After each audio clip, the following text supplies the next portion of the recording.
दोस्तों, कुछ सफर मंजिल तक पहुंचने के लिए होते हैं और कुछ सफर ऐसे होते हैं जो रास्ते में ही दिल जीत लेते हैं। आज मैं आपको ऐसे ही एक खास सफर पर ले चलती हूँ। यह यात्रा है देहरादून से बारसू गांव तक की। इस वीडियो में हम देहरादून से हरिद्वार और फिर उत्तरकाशी तक का सफर साझा करेंगे, जहां एक तरफ शिवरात्रि से पहले हरिद्वार की रौनक और भीड़ देखने को मिली, तो दूसरी तरफ पहाड़ों की शांत और खूबसूरत सड़कें भी। इस सफर की पूरी कहानी जानने के लिए वीडियो अंत तक जरूर देखिए। सुबह का समय था और हम देहरादून से निकल चुके थे। सड़कें शांत थी, हल्की ठंडी हवा चल रही थी और सफर की शुरुआत बहुत सुकून भरी लग रही थी। धीरे धीरे रास्ता हमें थानो रोड के जंगल की ओर ले गया। चारों तरफ ऊंचे पेड़, हरियाली और प्रकृति की शांति। यह रास्ता हमेशा की तरह बहुत खूबसूरत लग रहा था। जंगल का यह शांत माहौल सफर को और भी यादगार बना रहा था। कुछ देर बाद हम मुख्य हाईवे पर पहुंच गए थे। हाईवे पर आते ही माहौल थोड़ा बदल गया था। गाड़ियों की आवाजाही बढ़ गई थी और रास्ते में एक अलग सी चहल पहल महसूस होने लगी थी। कुछ समय बाद हरिद्वार शहर की सीमा शुरू हो गई थी। बहती हुई गंगा और उसके आसपास का दृश्य बहुत सुंदर लग रहा था, लेकिन शिवरात्रि से एक दिन पहले होने की वजह से शहर में काफी रौनक और भीड़ दिखाई देने लगी थी। घाट पर बहुत से श्रद्धालु गंगा स्नान कर रहे थे और चारों तरफ पूजा पाठ का वातावरण था। कई श्रद्धालु कांवड़ लेकर दिखाई दे रहे थे। उन्हें देखकर ऐसा महसूस हो रहा था कि आस्था इंसान को कितनी दूर तक चलने की शक्ति दे देती है। गंगा में अर्पित किए जाने वाले फूलों की झलक देखकर ऐसा लगा जैसे हर कोई अपनी श्रद्धा और विश्वास गंगा जी के चरणों में समर्पित कर रहा हो। पूरा वातावरण भक्ति से भरा हुआ था। घाट के आसपास और बाजार में काफी चहल पहल थी। कुछ समय हरिद्वार के इस भक्ति और रौनक भरे वातावरण को महसूस करने के बाद हम आगे की यात्रा के लिए निकल पड़े। अब हमारा रास्ता उत्तरकाशी की ओर था, जहां पहाड़ों की शांति और प्रकृति की खूबसूरती हमारा इंतजार कर रही थी। आज इन रास्तों पर चलते हुए पुराना समय याद आ गया, जब सड़कें बहुत संकरी हुआ करती थी और बसें काफिले में चला करती थी। दोस्तों, आज आप इन सड़कों को इतना चौड़ा और आरामदायक देख रहे हैं, लेकिन लगभग 50 साल पहले अगर सामने से दूसरी गाड़ी आ जाती तो क्रॉस करना किसी चुनौती से कम नहीं होता था। उस समय ज्यादातर बसें ही चला करती थी, और वो भी टिहरी गढ़वाल मोटर संगठन की, जिसे हम TGMO बसें कहा करते थे। ये बसें गेट सिस्टम से चलती थी। सुबह करीब 6 बजे सारी बसें एक साथ निकलती थी, एक के पीछे एक, जैसे छोटा सा काफिला। क्योंकि उस दौर में न मोबाइल था, ना कोई संचार व्यवस्था। अगर रास्ते में कोई बस फंस जाए या दुर्घटना हो जाए, तो आगे पीछे चल रही बसों के यात्री ही एक दूसरे की मदद कर पाते थे। धीरे धीरे प्रकृति का आनंद देते हुए हम चिनियाली सौड़ पहुंच गए। यहाँ पहुंचते पहुंचते घाटी कुछ खुली खुली सी महसूस होने लगती है, और भागीरथी नदी के साथ चलता हुआ यह रास्ता सफर को और भी सुंदर बना देता है। कभी यह एक प्रसिद्ध बाजार हुआ करता था। दूर दूर से लोग यहाँ अपनी जरूरत का सामान लेने आते थे। आज से कुछ वर्ष पूर्व इसे एक इंटर कॉलेज के लिए भी पहचाना जाता था, क्योंकि दूर दूर से बच्चे यहाँ अपनी पढ़ाई करने के लिए आया करते थे। इसी तरह पहाड़ों के बीच आगे बढ़ते हुए हम पहुंचे धरासू बैंड के पास। यह जगह हमेशा से यात्रियों के लिए एक महत्वपूर्ण पड़ाव रही है, यहाँ से रास्ते दो दिशाओं में बढ़ जाते हैं, एक गंगोत्री की ओर और दूसरा यमुनोत्री की ओर। एक वक्त यहाँ बहुत कम दुकानें हुआ करती थी। लोग चाय पीते, थोड़ा सुस्ताते और फिर अपने आगे के सफर पर निकल पड़ते। इस जगह ने अपने जीवन में न जाने कितने उतार चढ़ाव देखे हैं। आज यह काफी विकसित हो चुका है। रास्ते, बस्तियां और पहाड़ों का स्वरूप धीरे धीरे बदलता सा महसूस होता है। सफर अब अपनी अगली मंजिल की ओर बढ़ रहा था और मन में आगे के दृश्यों को देखने की उत्सुकता भी बढ़ती जा रही थी। आगे बढ़ते हुए हम बड़ेती की ओर पहुंचे, एक छोटा लेकिन महत्वपूर्ण बाजार जो आसपास के गांव की जरूरतों का सहारा रहा है। समय के साथ यहाँ बहुत कुछ बदला है, लेकिन पहाड़ों की शांत खूबसूरती और इस जगह का सुकून आज भी वैसा ही महसूस होता है।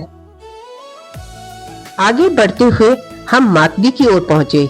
यह इलाका आईटीबीपी के लिए बहुत ही महत्वपूर्ण माना जाता है और यहाँ कैंप तथा हवाई पट्टी होने के कारण आपदा राहत और दूर दराज पहाड़ी क्षेत्रों तक पहुंचने में इस जगह की अहम भूमिका रही है।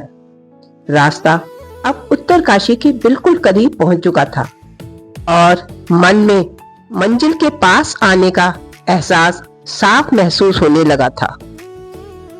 और फिर सामने उत्तरकाशी का पूरा दृश्य खुलकर दिखाई देने लगा।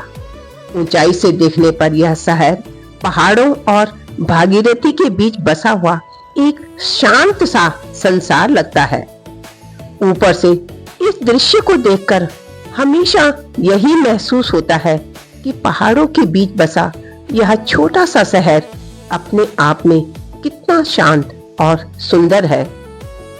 मेरा काफी समय बाद उत्तरकाशी आना हो रहा था, इसलिए मन में एक अलग ही खुशी और उत्साह महसूस हो रहा था, जैसे किसी अपने से बहुत समय बाद मुलाकात हो रही हो। लगभग 30 साल का समय उत्तरकाशी में शिक्षा के क्षेत्र से जुड़कर बीता था और इस जगह से एक अलग ही अपनापन जुड़ा हुआ है। स्कूल से लौटते बच्चों को देखकर मन अपने आप उन दिनों में चला जाता है। ऐसे पल हमेशा याद दिलाते हैं कि समय चाहे कितना भी बदल जाए, कुछ दृश्य और कुछ एहसास कभी नहीं बदलते। आगे बढ़ते हुए हम वरुणावत पर्वत की सुरंग से होकर उत्तरकाशी शहर में प्रवेश कर गए।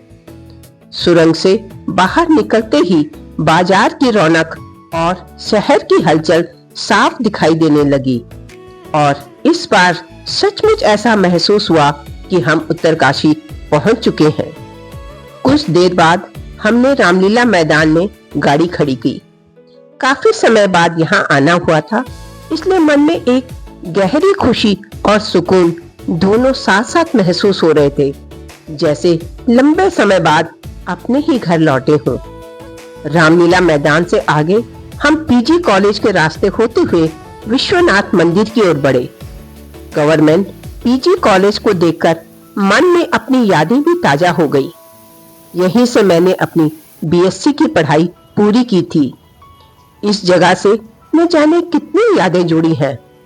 क्लास के दिन, दोस्तों के साथ बिताए हुए पल और पहाड़ों के बीच पढ़ाई का वह सादा सा जीवन, सब कुछ जैसे एक पल में आंखों के सामने फिर से लौट आया। उन दिनों कॉलेज आते जाते हम अक्सर भगवान विश्वनाथ मंदिर के दर्शन करने भी जाया करते थे। शायद इसी वजह से आज इतने समय बाद यहाँ आकर सबसे पहले वहीं जाने का मन हुआ। मंदिर के पास पहुंचते ही एक अलग सा माहौल महसूस होने लगा। चौक में लोग बैठे हुए थे, कोई आपस में बात कर रहा था, कोई दर्शन के लिए जा रहा था। चारों तरफ एक शांत और श्रद्धा भरा वातावरण था। धीरे धीरे हम मंदिर प्रांगण की ओर बढ़े। उत्तरकाशी का विश्वनाथ मंदिर केवल एक मंदिर नहीं, बल्कि इस पूरे क्षेत्र की आस्था और पहचान का केंद्र माना जाता है। कहा जाता है कि यहाँ भगवान शिव स्वयं विश्वनाथ के रूप में विराजमान है और सदियों से यह मंदिर यात्रियों, साधुओं और स्थानीय लोगों की आस्था का मुख्य केंद्र रहा है।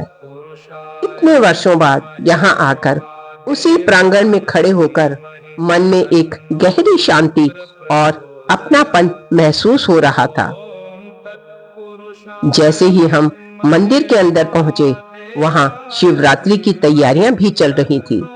सजावट, पूजा की व्यवस्था और मंदिर परिसर में चल रही हलचल में भी एक अलग ही शांति महसूस हो रही थी। शायद पहाड़ों के मंदिरों की यही खासियत होती है। यहाँ की शांति मन को धीरे धीरे भीतर तक छू जाती है। मंदिर के शिखर को देखकर उसकी प्राचीनता और शक्ति का एहसास साफ महसूस होता है, जैसे यह पत्थरों से बना मंदिर सदियों से अडिग खड़ा होकर आस्था की रक्षा कर रहा हो।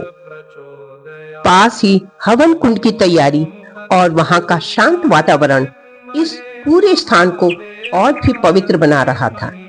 ऐसा लग रहा था जैसे हर ओर एक अदृश्य ऊर्जा और गहरी शांति एक साथ महसूस हो रही हो।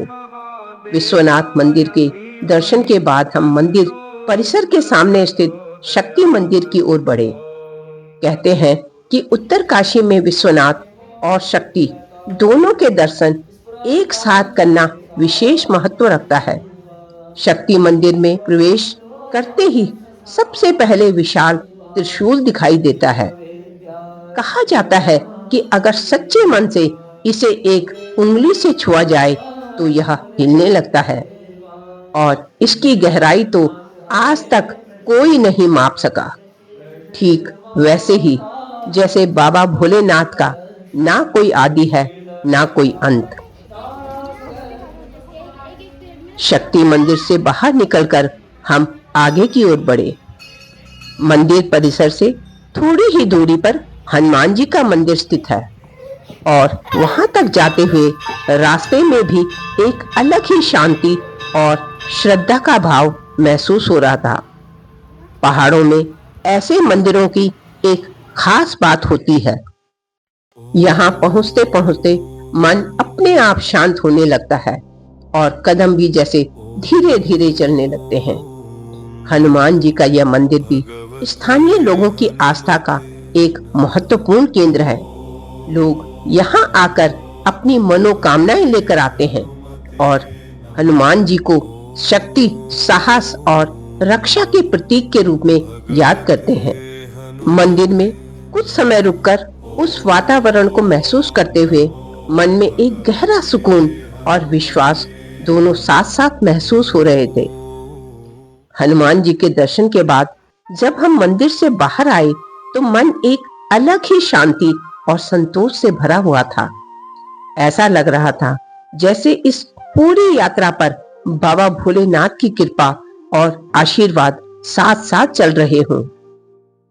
देहरादून की शांत सुबह से शुरू होकर हरिद्वार की भक्ति, पहाड़ों की सादगी और उत्तरकाशी की यादों तक हर पड़ाव ने यही एहसास कराया कि पहाड़ों की यात्रा केवल रास्तों की नहीं बल्कि भीतर की भी एक यात्रा होती है।